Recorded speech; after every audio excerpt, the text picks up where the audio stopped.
नमस्कार, आप देख रहे हैं हमारा YouTube चैनल और आज का हमारा जो टॉपिक रहेगा वो रहेगा खेत खलियान से जुड़ा हुआ। तो आज इसी कड़ी ने आगे बढ़ाते हुए हम बैठे हैं हिसार जिले के गांव दमाना में और मेरे साथ बैठे हैं एक जागरूक किसान जो कि अपने टाइम पे बहुत अच्छे एक पत्रकार रहे हैं, लेकिन खेती का माध्यम क्यों चुना, ये सारी बातें हम इनका आज जानेंगे।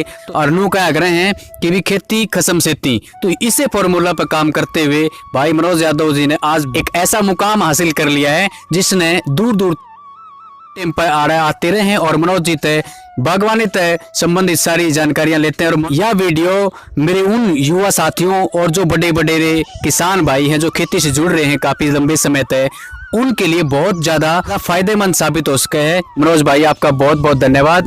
राम राम संजय भाई, आपको भी और ये वीडियो देखने वाले आपके सभी श्रोताओं को, दर्शकों को, और आपके साथ जो काम कर रही है, आपकी जो टीम काम कर रही है, उन सबको भी राम राम। देखो, मैं कोई राजनीतिक घराने से नहीं हूँ। मेरे पिताजी किसान थे, पहले वो आर्मी में थे, रिटायर होके उन्होंने खेती की, किसानी की, और किसानी मेरे शरीर की रग रग में बसी हुई है। ये जो ज़मीन है ये मेरे पिताजी की, दादाओं की, उनकी ज़मीन है। काम धंधे के सिलसिले में जैसे मैं पत्रकारिता भी की है, मैंने राजनीतिक पार्टी के साथ भी काम किया है, तो इस दौरान खेत संभालने का मौका नहीं मिलता था और कई बार तो जो है ना 6-6 महीने तक खेत में आने का मौका नहीं मिलता था।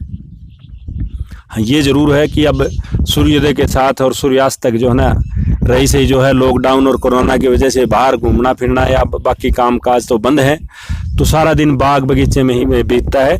ये हरे भरे पेड़ पौधे और आप पक्षियों का कलरव सुन रहे हो चारों तरफ, तो इस माहौल में आनंद आता है और अच्छा लगता है। आप पूरा दिन यहाँ रहो, बोर नहीं होगे। आपको मोबाइल पे व्हाट्सएप चलाने की ज़रूरत नहीं, आपको फेसबुक या ट्विटर ज़रूरत नहीं, किसी भी सोशल मीडिया के किसी भी सिस्टम को अपनाने की, आपको मनोरंजन करने के लिए। आप शांत बैठे रहोगे तो भी आपका बढ़िया मन लगेगा। मतलब पूरा दिन आप व्यस्त रहे हैं और मस्त रहे हैं। हाँ जी, हाँ बिल्कुल। मनोज भाई, बहुत सारे हमारे युवा साथी हैं जो किसानी की तरफ आज जिनका रुझान थोड़ा बहुत बढ़ा है और जो पारंपरिक खेती जो शुरू तक करते आने लग रहे हैं, उनका भी कितने कितने ध्यान बागवानी की तरफ गया है। तो बागवानी से संबंधित जो भी जानकारियां हैं, आपके खेत में किस प्रकार के आपने पौधे लगा रखे, फल के और सब्जियां के या और दूसरी जो बेल वाली सब्जियां हैं, उनकी तमाम जानकारियां दो। संजय भाई, वैसे तो मेरे बाग में कुल मिला के 15 तरह के फलों के पौधे हैं, जिनमें से कुछ तैयार हैं, कुछ तैयार अभी हो रहे हैं और कुछ पिछले 2 सालों से फल का उत्पादन कर रहे हैं। अब कॉमर्शियल पर्पज से देखा जाए तो हिसार यूनिवर्सिटी का जो हिसार सफ़ेद अमरूद है वो मेरे पास सबसे ज़्यादा है, वो 4 एकड़ में है। उसमें से कुछ तैयार है, कुछ तैयार हो रहा है, कुछ पहले लगाया था वो मैच्योर है पूरी तरह से और फल का उत्पादन शुरू हो गया है। इसी तरह से बेर है, एप्पल बेर, उसमें मेरा 2 एकड़ में है, वो पिछले 2 साल से फल का उत्पादन उसका चल रहा है। इसके बाद नींबू वर्गीय पौधे हैं, जैसे किन्नू है, माल्टा है, मौसमी है, नींबू है, उसके भी काफ़ी मात्रा में पौधे हैं। आप यूँ कह सकते हो कि करीब करीब 1 एकड़ में ये जो है नींबू वर्गीय सारे पौधे हैं। इसके अलावा आड़ू है, आड़ू का भी करीब करीब 1 एकड़ का मेरा रकबा है। तो इस तरह से कॉमर्शियल पर्पज़ में तो हम ये कह सकते हैं कि मोटे तौर पे यही पौधे हैं।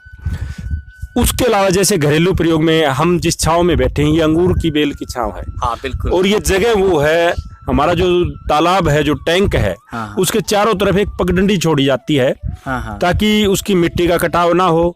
उसके चारों तरफ कोई चीज़ घूमना है, मरम्मत करनी है और कोई चीज़ है, उसके लिए जो उसके चारों तरफ पगडंडी छोड़ी जाती है, खाली पगडंडी छोड़ी जाती है। उस जमीन पे कोई फसल मोटे तौर पे नहीं लगाई जाती।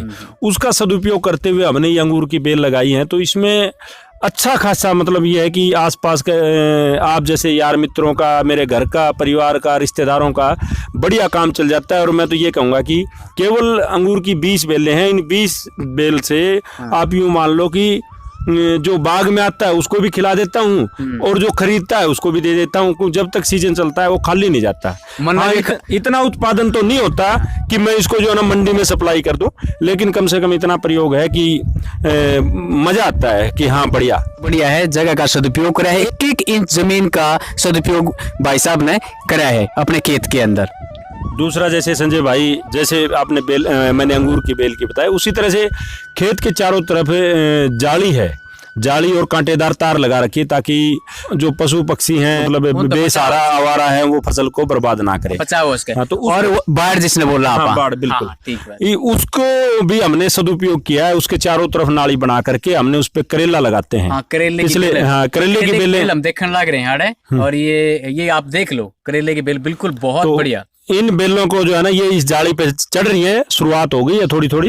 अब एक टाइम ऐसे आएगा जब खेत के चारों तरफ यूं लगेगा जैसे कोई हरियाली की दीवार है। और एक तो दिखने में सुंदर, हाँ। दूसरा जो है उत्पादन भी बहुत शानदार देती हैं, वर्टिकल खेती। हाँ जी, हाँ जी, हाँ जी। दूसरा उसमें ये भी है कि जमीन पे फल जमीन से टच नहीं करता तो पीलापन नहीं आता उसमें, और तोड़ने में भी आसानी है, ढूंढने में भी ये नहीं कि फल को ढूंढते हुए इधर उधर हाथ मार के ढूंढो, खड़े खड़े जो है ना आप अपने फसल की तुड़ाई कर सकते हो, करेला जो है उसको तोड़ सकते हो। सब तो बड़ी बात तो यह है कि आपने जगह का बहुत सोच समझ के प्रयोग कर रखा है संजय भाई। अकेले जमीन नहीं, जैसा कि आपने बताया है इस वीडियो में कि पत्रकारिता में बेस्ट रिपोर्टिंग का अवार्ड मैं करता था, उस दौरान मुझे मिला 51,000 रुपये का पुरस्कार था।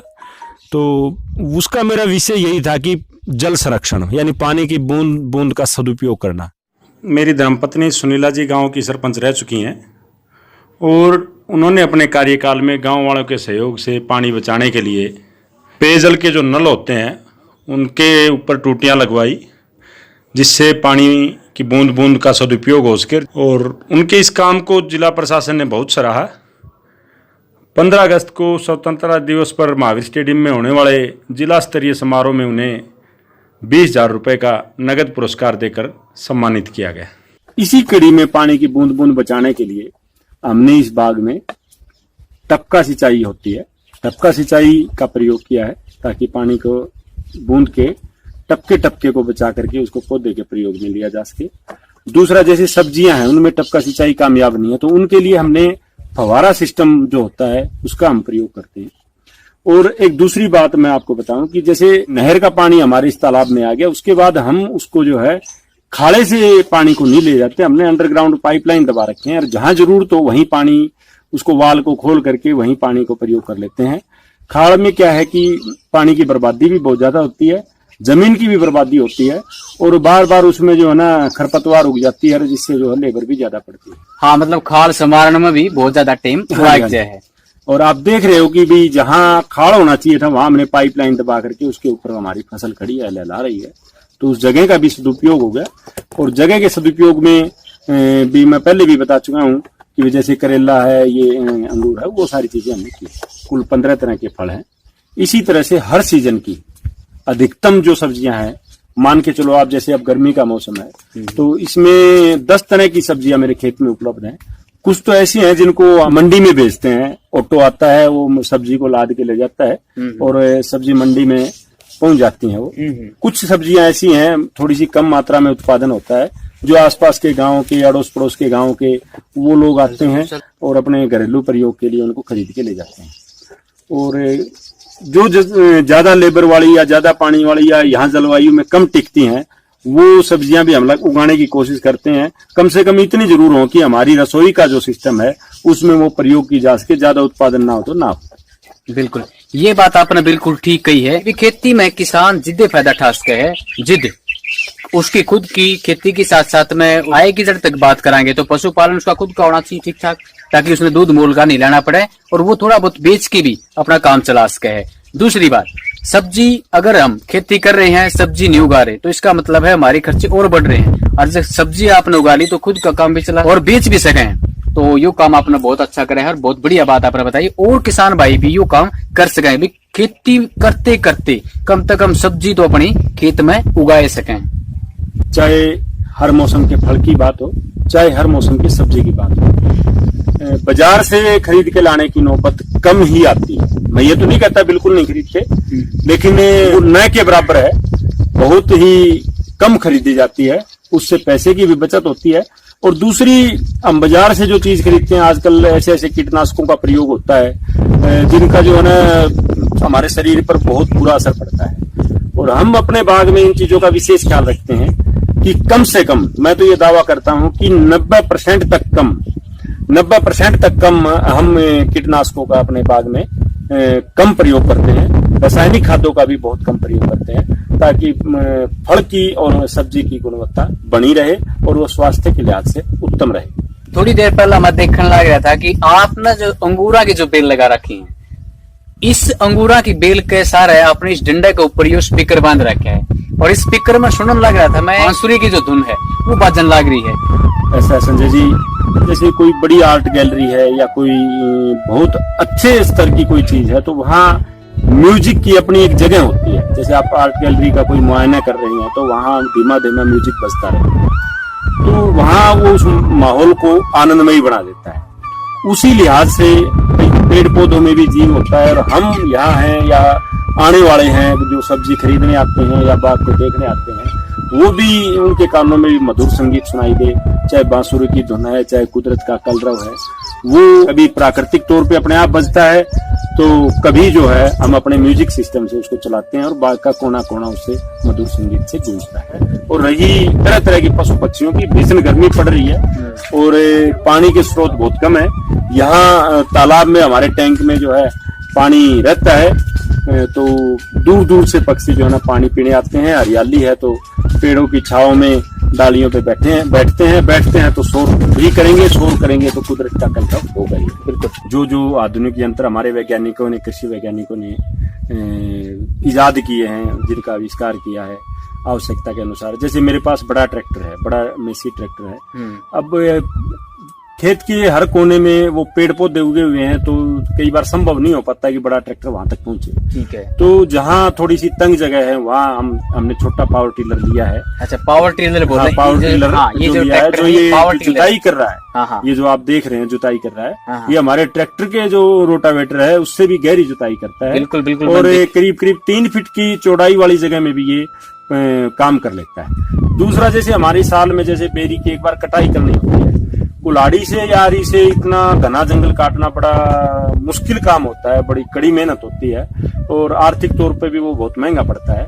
तो उसमें हम ब्रश कटर में जो हमारी जो चैन सिस्टम होता है कटर का, उससे जो है ना बेरी की कटाई करते हैं।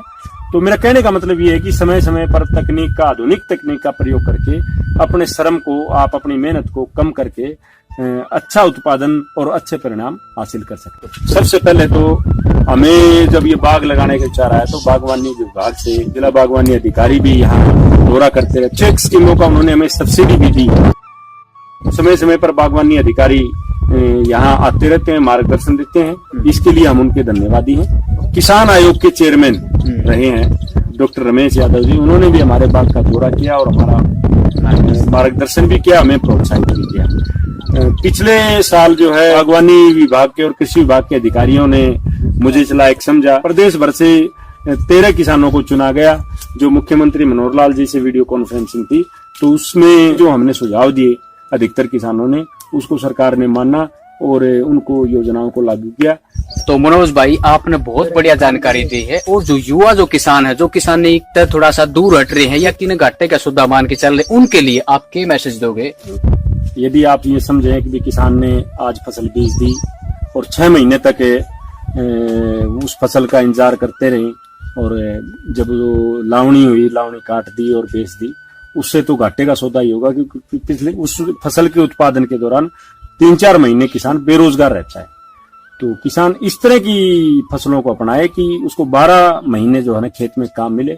12 महीने खेत में काम मिलेगा तो स्वाभाविक है कि उसे काम का उसको नतीजा भी मिलेगा, उसकी आय भी बढ़ेगी। तो उन चीजों का आपको लाभ मिलना स्वाभाविक है, और उन चीजों को ज्यादा से ज्यादा युवा साथी किसान भाई अपनाएं। बिल्कुल, आपने बहुत ही बढ़िया जानकारी आज शेयर करी है हमारे किसान भाइयों के साथ में भी, और जो युवा साथी जो सुन रहे हैं वो भी। कार्यक्रम सुनने वाले सारे बाण भैया ने, चाचे तवा ने, थानेदार सिपाहिया ने, अपने भैया की राम राम।